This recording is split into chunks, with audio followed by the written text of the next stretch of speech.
Gustavo Petro es uno de los candidatos presidenciales en Colombia. En este momento va punteando en las encuestas.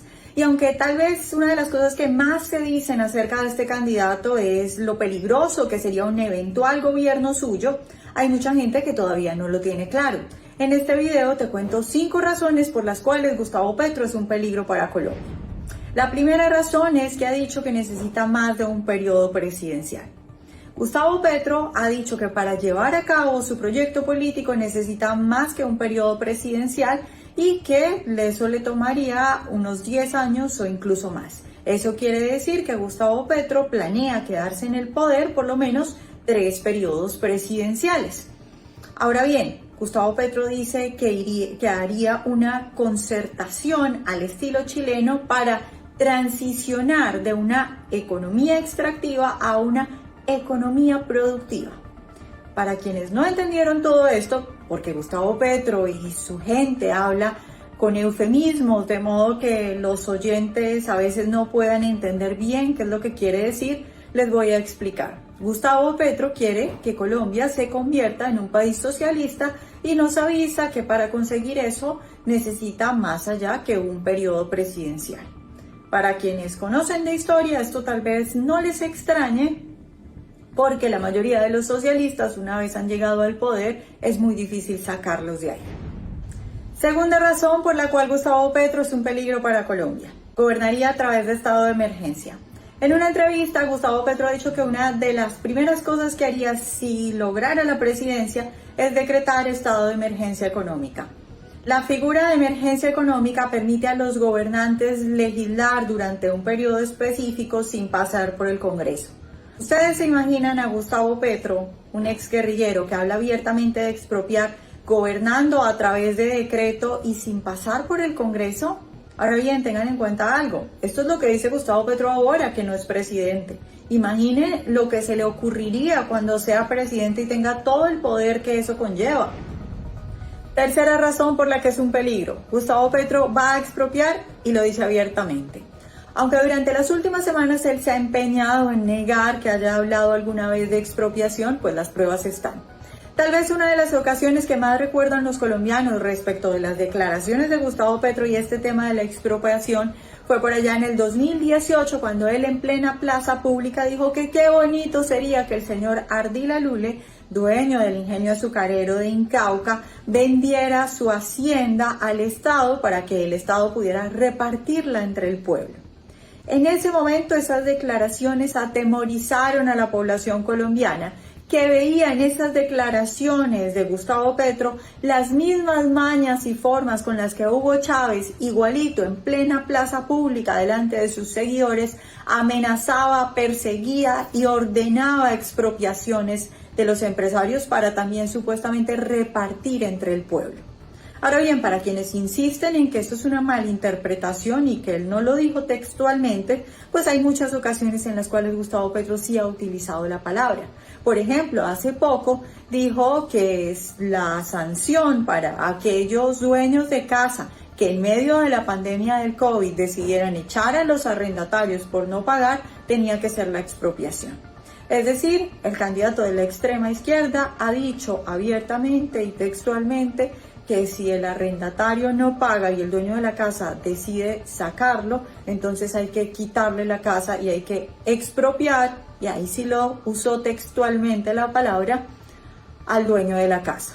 Y Petro ha hablado de expropiación en diferentes ocasiones. Por ejemplo, ha dicho que la expropiación por vía administrativa es una venta obligada y rápida. Y también ha dicho que la repartición de las ganancias de productividad entre empresarios y trabajadores no es una expropiación, dado que esas ganancias no se podrían hacer sin el Estado, sin los trabajadores y sin los empresarios. Y si vamos a hablar de expropiación, tenemos que mencionar la propuesta pensional de Gustavo Petro, porque ese es otro ejemplo de proyecto de expropiación del candidato de la extrema izquierda. Él ha dicho que quiere mandar el dinero de los fondos privados de pensiones al fondo público y ahí inmediatamente repartirlo entre los actuales pensionados.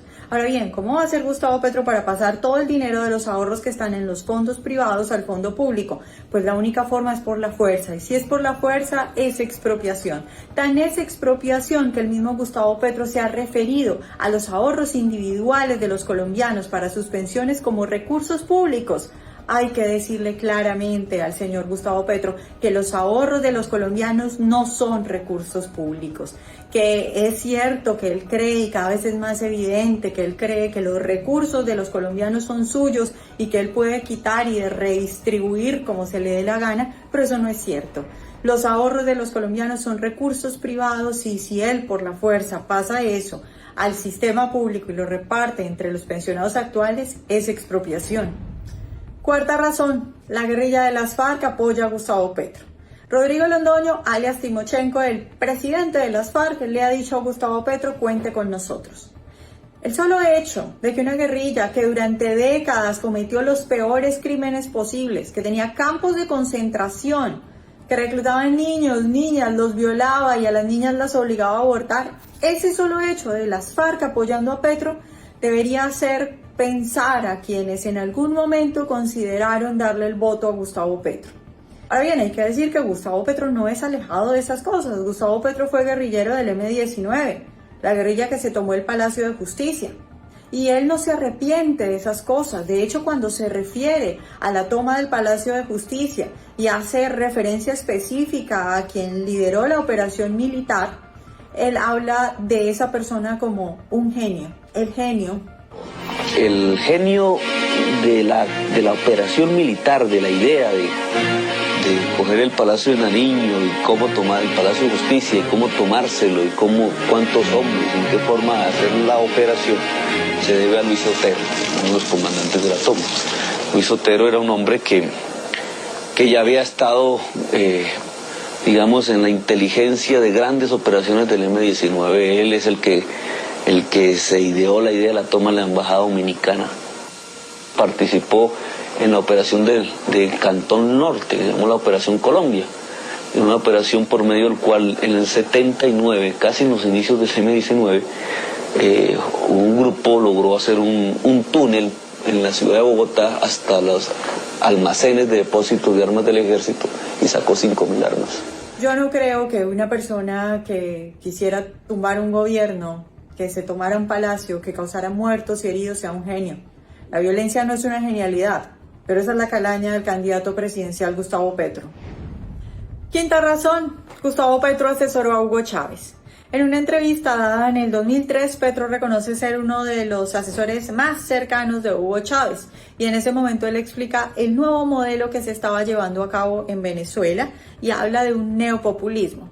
Ahora bien, esa relación viene dada también por una admiración que tiene Gustavo Petro por Hugo Chávez. Recordemos que la primera vez que Hugo Chávez va a Colombia es por una invitación de Gustavo Petro, es decir, Petro es el primero que lleva a Chávez a Colombia. Y esa relación, claro, viene de ideas que comparten, de admiración, pero también de dinero. Eso dicho por altos mandos del régimen chavista, como el Pollo Carvajal y el mismo Diosdado Cabello, quienes han afirmado que el régimen chavista daba ingentes cantidades de dinero a la campaña electoral de Gustavo Petro. Ahora bien, hay que reflexionar sobre que las ideas de Gustavo Petro ya se han aplicado, se aplicaron en Venezuela. Él fue el asesor de Hugo Chávez, él fue el asesor del personaje que convirtió a Venezuela, un país tan rico, en la miseria que es hoy en día. Y es claro que las ideas de Gustavo Petro son nefastas, pero también hay que tener en cuenta otra cosa. No solo son las ideas que son nefastas y que ya se han probado, que son capaces de destruir un país y llevarlo a la miseria. Es también la personalidad de Gustavo Petro. Gustavo Petro es extremista, fue guerrillero. Gustavo Petro nunca se ha arrepentido de lo que ha hecho. Gustavo Petro es apoyado por las FARC. Gustavo Petro no hace propuestas, quiere imponer lo que él dice. Gustavo Petro habla de mucho más que un periodo presidencial. Puede ser que el candidato Gustavo Petro ya no tenga armas en sus manos y ya no esté en una guerrilla, pero su mentalidad parece seguir siendo la misma. Sin duda alguna, Gustavo Petro es un peligro para Colombia.